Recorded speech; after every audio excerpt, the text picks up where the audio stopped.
India America വ്യാപാര കരാറിനെതിരെ Delhi AI impact ഉച്ചകോടി വേദിയിലെ പ്രതിഷേധത്തിൽ യൂത്ത് കോൺഗ്രസ് ദേശീയ അധ്യക്ഷൻ ഉദയഭാനു ചിബ് അറസ്റ്റിലായി. ഉദയഭാനു ചിബിനെ പട്യാല ഹൌസ് കോടതിയിൽ ഹാജരാക്കി.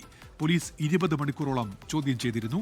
വിനീത VG ഇപ്പോൾ വിശദാംശങ്ങളുമായി ചേരുന്നുണ്ട്. വിനീത, ഈ ഗുരുതര വകുപ്പുകൾ ചുമത്തിയാണല്ലോ അറസ്റ്റ് രേഖപ്പെടുത്തിയിരിക്കുന്നത്. എന്തൊക്കെയാണ് വിശദാംശങ്ങൾ വിനീത? ഉന്മേഷ്, ഗൂഢാലോചന ഉൾപ്പെടെയുള്ള വകുപ്പുകൾ ചുമത്തിയാണ് യൂത്ത് കോൺഗ്രസ് ദേശീയ അധ്യക്ഷൻ ഉദയഭാനു ചിബിനെ പോലീസ് അറസ്റ്റ് ചെയ്തിരിക്കുന്നത്. ഉന്മേഷ് സൂചിപ്പിച്ചതുപോലെ തന്നെ ഏതാണ്ട് 20 മണിക്കൂറോളമാണ് ചോദ്യം ചെയ്യൽ നീണ്ടത്. 2 തവണ പോലീസ് അദ്ദേഹത്തെ ചോദ്യം ചെയ്തു. അതിനുശേഷമാണ് യൂത്ത് കോൺഗ്രസ് ദേശീയ അധ്യക്ഷന്റെ അറസ്റ്റിലേക്കടക്കം കാര്യങ്ങൾ എത്തുന്നത്. ഞാനിപ്പോൾ നിൽക്കുന്നത് പട്യാല ഹൌസ് കോടതിക്ക് മുൻപിലാണ്. ഇവിടെ വലിയ സുരക്ഷാ ക്രമീകരണങ്ങളൊക്കെ തന്നെ ഒരുക്കിയിട്ടുണ്ട്. അല്പസമയം മുൻപാണ് ഉദയഭാനു ചിബിനെ കോടതിയിൽ ഹാജരാക്കിയത്.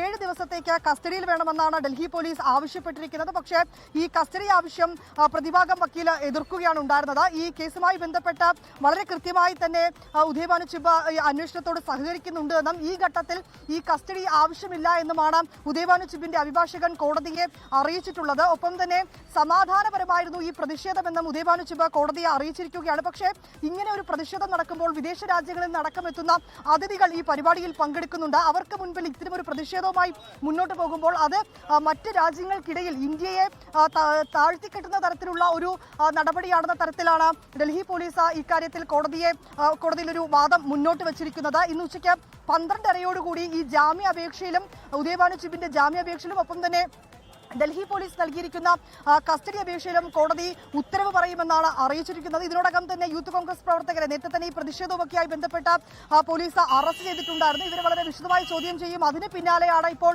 യൂത്ത് കോൺഗ്രസ് ദേശീയ അധ്യക്ഷന്റെ അടക്കം അറസ്റ്റിലേക്ക് കാര്യങ്ങൾ എത്തി നിൽക്കുന്നത്. ഏതാണെങ്കിലും ഈ അറസ്റ്റിനെ കോൺഗ്രസ് നേതാക്കളൊക്കെ തന്നെ അതിരൂക്ഷമായി വിമർശിച്ചിരിക്കുകയാണ്. ലോക്സഭാ പ്രതിപക്ഷ നേതാവ് രാഹുൽ ഗാന്ധി ഈ അറസ്റ്റിനെ വിമർശിച്ച രംഗത്തെത്തിയിട്ടുണ്ട്. ഈ അറസ്റ്റ് സമാധാനപരമായിരുന്നുവെന്നും ഭരണഘടനയും സത്യവും നമുക്കൊപ്പം ഉണ്ട് എന്നും അതുകൊണ്ട് തന്നെ സമാധാനപരമായി ധൈര്യമായി മുന്നോട്ട് പോകുമെന്നുമാണ് അദ്ദേഹം കുറിച്ചിരിക്കുന്നത്. ഷാഫി പറമ്പിൽ ഉൾപ്പെടെയുള്ളവർ ഈ ഡൽഹി പട്യാല ഹൌസ് കോടതിയിൽ എത്തിയിട്ടുണ്ട്.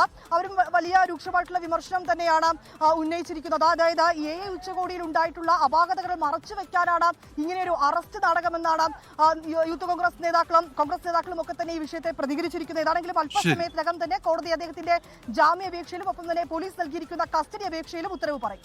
ഉന്മേഷ്, ലോകത്തെവിടെയായാലും ഏത് സമയത്തും 24 വാർത്തകളും ഓഗ്മെന്റഡ് റിയാലിറ്റി പാക്കേജുകളും എക്സ്പ്ലെയിനറുകളും വിശദമായി കാണാൻ ഞങ്ങളുടെ യൂട്യൂബ് ചാനൽ നിങ്ങൾക്ക് സബ്സ്ക്രൈബ് ചെയ്യാം.